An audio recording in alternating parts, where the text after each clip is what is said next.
j'espère que vous allez bien. Je suis vraiment ravie de vous retrouver aujourd'hui pour une nouvelle vidéo sur la chaîne qui va être un nouvel update lecture.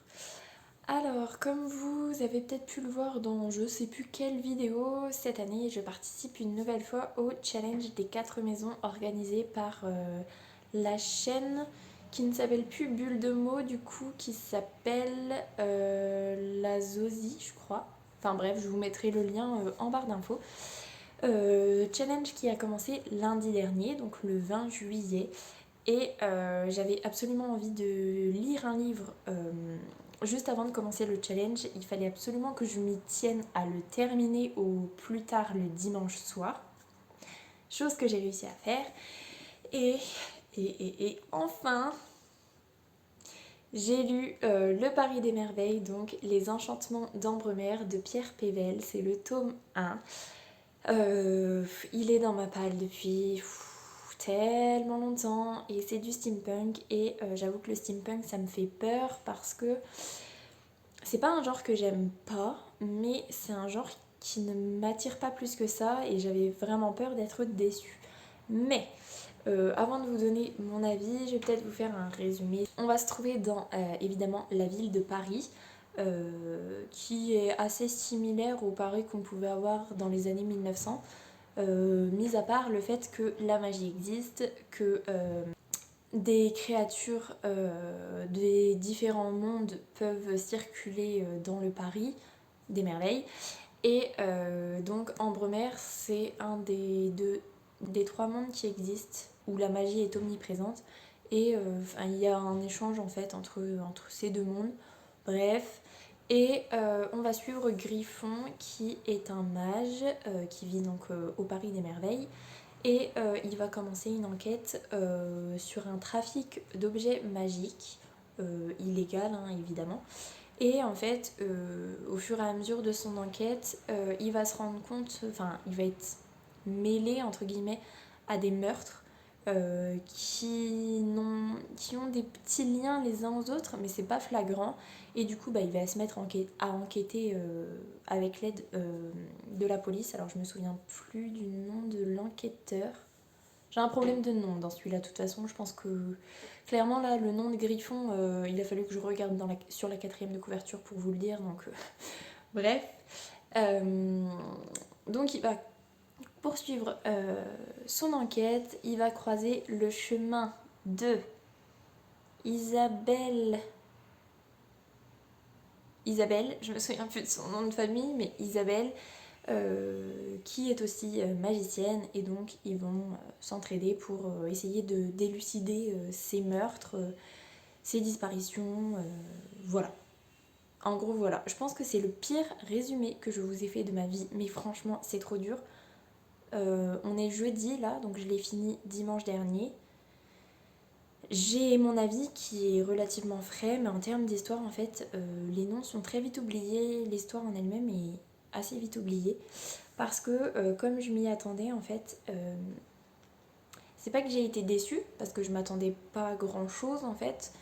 Au contraire en fait, j'avais vraiment peur de pas accrocher, de mettre des plombes et des plombes à le lire, et en fait non. Puisque j'ai mis 4 jours je crois, et encore 4 jours où il y a 2 jours où on avait du monde à la maison, donc où j'ai pas beaucoup lu. J'ai pas mal avancé en fait, il y a des moments où je lisais longtemps en fait, mais c'est toujours resté superficiel en fait. Même quand j'étais à fond dedans, c'est pas parce que j'avais une envie de folie de savoir la suite, c'était plus que j'avais très très envie de le terminer avant le début du challenge pour être à jour dès le lundi 20 juillet. Donc pas vraiment déçue, mais pas conquise non plus, donc clairement en fait je ne lirai pas la suite. Je me suis même arrêtée en fait à l'épilogue. J'ai lu l'épilogue et après il y avait encore une petite partie et je me suis dit ça c'est la petite partie qui va faire le lien avec le tome 2, et je l'ai même pas lu en fait parce que je voyais pas trop l'intérêt puisque je m'arrêtais là. Quoi en dire Premièrement en fait j'ai trouvé que le nom des personnages et les liens entre les personnages bah, j'ai eu du mal en fait à les faire tout simplement. Et quand il y avait un personnage qu'on avait déjà vu avant, bah, je me souvenais plus en fait, il venait de où, c'était qui par rapport au personnage principal. Voilà, j'étais un peu perdue. Alors ça vient assez vite quand même, mais au début c'est un peu bizarre. Au niveau du style de l'auteur par contre, c'est plutôt cool. Il y a beaucoup d'interactions avec le lecteur, il y a beaucoup de, pas de petits pics, mais à un moment donné, par exemple, il va dire ce personnage-là, en fait, si vous vous souvenez bien, c'est le personnage qu'on a évoqué au chapitre 3. Vous pouvez aller lire le chapitre 3 si vous voulez, mais faites-moi confiance, hein, je vous le dis, je suis sûre de moi, c'est ça. Et plein de petits trucs comme ça, et c'est vrai que c'était super sympa. Le style est agréable. Voilà, c'est pas extraordinaire, mais c'est agréable et j'aime bien l'interaction avec le lecteur qui, des fois, en fait, fait un peu sortir de l'histoire parce que ça nous remet vraiment en position de lecteur et pas en position de personnage de l'histoire. Donc, c'est bien et en même temps, ça a ses inconvénients. Et par contre, des fois, j'ai halluciné en fait. Ça m'a pas vraiment dérangé parce que ça se lit assez vite quand même, mais il y a un moment où c'est le moment qui m'a le plus marqué en fait, où genre il va nous décrire une partie de carte sur au moins 5 pages. On va avoir l'explication des règles, on va avoir ce que chaque personne autour de la table a comme carte et l'analyse de alors s'il a un 5, la carte qu'il n'a pas en fonction de ce qu'il a dit juste avant, ça veut dire que c'est entre machin et truc, donc du coup nanana, et comme ça pour 5 pages pour nous décrire une partie de carte. Je me suis dit mais c'est pas possible, si tu nous fais ça pour chaque situation du bouquin, ça va être excessivement long. Et non, en fait, ça va. Et même cette partie-là, en fait, j'ai eu plaisir à la lire, mais intérieurement, je me disais, mais 5 pages pour nous décrire une partie de carte. Bref, voilà, c'était...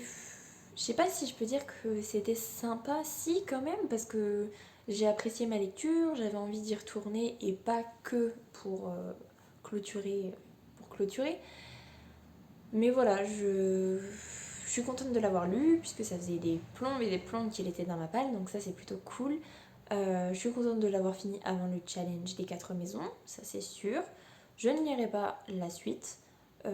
Ça reste quand même un très beau livre hein, que je garderai dans ma bibliothèque parce il est vraiment magnifique quand même. Mais voilà, je sais qu'il a fait forte impression, que beaucoup de personnes ont vraiment adoré, mais je pense que c'est vraiment le genre du steampunk qui ne me convient pas, parce que c'est pas que j'aime pas, c'est juste que quand j'y suis, bon ça va, mais quand j'arrête, bah, j'ai pas envie de m'y replonger, j'ai pas une envie folle en fait de lire ou de regarder du steampunk, donc voilà. Au final, ce que je peux vous dire sur ma lecture du Paris des Merveilles, voilà, c'était satisfaisant de l'avoir lu. C'était pas une mauvaise lecture, mais voilà. Et du coup, comme je l'ai fini dimanche après-midi, en plus j'avais trop envie de lire. Et je me suis forcée à attendre le lundi 20 pour vraiment pas tricher et commencer mon challenge comme il faut. Malheureusement, le livre que j'ai commencé, je l'ai pas fini parce que oui, j'aime bien recommencer des séries au moment de challenge où il faut que je lise énormément. Enfin bon, bref, c'est un autre débat. J'ai eu du monde hier toute la journée et je voulais vraiment en fait vous faire un update aujourd'hui et vous parler de au moins 2 lectures.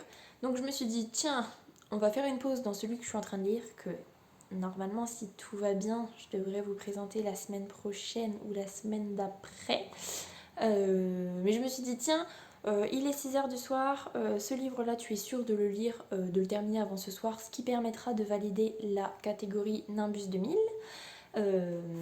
Donc j'ai lu le tome 2 de Mantine, donc cette fois c'est l'internat de Jo Witek. Que j'ai aux éditions Flammarion Jeunesse. Donc j'ai lu l'histoire de Mantine, donc le tome 2. J'avais déjà lu le tome 1 en fait pour le challenge Les 4 maisons aussi. Ça me permettait de valider la catégorie Nimbus 2000 parce que franchement, bon, voilà. Mais si je vous montre, voilà, hein, c'est écrit très très très gros et il y a des marges de au moins 5 cm en haut, en bas et sur les côtés. Donc clairement ça se lit très très vite, surtout qu'en plus en fin de chapitre, voilà, hein, c'est très rapide. Donc pour vous faire un résumé, en fait Mantine c'est une jeune adolescente qui là va avoir 13 ans dans ce tome là. En fait, elle a un QI de plus de 150 et elle, depuis toujours, en fait, elle a cherché à cacher ça. Il n'y a que ses copines proches qui savent qu'elle a un haut potentiel, en fait. Et au collège, elle essaye toujours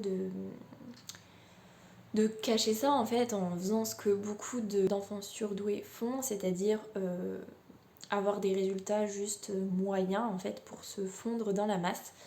Sauf que là en fait dans ce tome là il va y avoir une grosse dispute avec sa meilleure amie, vraiment très très très forte, et il va se passer tout un tas de choses dans son collège et au final en fait elle va se faire renvoyer de son collège et ses parents vont donc l'inscrire à l'internat. Voilà, je pense qu'il n'y a pas trop besoin d'en savoir plus. C'est à peu près ce qui se passe. Au niveau de ce que j'en ai pensé, premièrement, c'était une trop bonne lecture. Les Mantines, en fait, c'est trop bizarre parce que c'est vraiment du jeunesse pur et dur. Mais j'apprécie, ça me fait retomber un petit peu dans l'époque où je lisais les Journal d'une princesse, tous les mecs cabots et tout. Et je sais pas, ça me fait. Alors que le style n'est pas du tout le même, mais ça me fait vraiment retomber là-dedans. Et ça se dévore, c'est agréable. Le personnage de Mantine, il est top, elle a tous les questionnements d'une jeune fille de 13 ans, mais en même temps elle a son esprit qui va tellement vite, elle se pose 10 milliards de questions, elle s'intéresse à énormément de choses, mais en même temps elle veut se fondre dans la masse, elle a une relation avec ses parents qui n'est pas toujours évidente. Dans le premier tome c'était beaucoup plus difficile, là dans celui-là on sent que la relation avec ses parents est beaucoup plus saine entre guillemets, et que les choses ont été mises relativement à plat. Mais enfin voilà, c'était vraiment une trop bonne lecture. J'ai tellement vécu l'injustice de la situation au tout début avec tout ce qui se passe dans son collège, avec sa dispute avec sa meilleure amie. Et j'avais envie de dire, mais purée, les adultes, faites quelque chose et arrêtez de tout rejeter sur elle. C'est vraiment, en fait, on est dans les situations où il se passe quelque chose avec deux enfants, où il y a un échange de propos qui peuvent être blessants, méchants, enfin ce genre-là. Mais c'est toujours elle qui prend, alors que c'est pas elle qui initie la chose, c'est elle s'en prend plein la tête et elle ne fait que répondre en fait. Et c'est toujours à elle qu'on va reprocher les choses, on va lui dire que c'est elle qui abuse, qui est excessivement méchante et tout. Et en fait, clairement, elle subit un harcèlement en fait.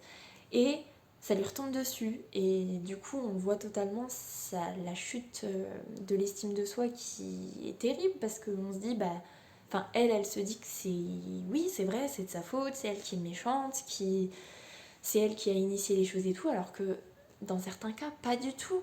Et j'avais envie de claquer les profs qui tout le temps en fait lui faisait des remontrances et évidemment hein, l'autre personne en face on ne lui dit rien, hein, c'est la pauvre victime qui s'est fait agresser par Mantine et tout, alors que non pas du tout, et c'était super énervant et bref voilà, donc c'était quand même super bien. Et l'internat dans lequel elle va, donc c'est un internat spécial pour les enfants surdoués qui est en Suisse. Oui, en Suisse. Et puis c'est un peu expérimental, c'est un enseignement particulier pour voir si ça fonctionne ou pas. Et là, je l'ai vécu vraiment côté enseignante et je me suis dit, mais j'aimerais tellement pouvoir enseigner dans une structure comme ça, où les règles sont tellement aplanies, où les enfants peuvent apprendre en fonction déjà de leur capacité en fait. Par exemple, les classes ne sont pas, ne sont pas séparées en tranches d'âge, mais en capacité.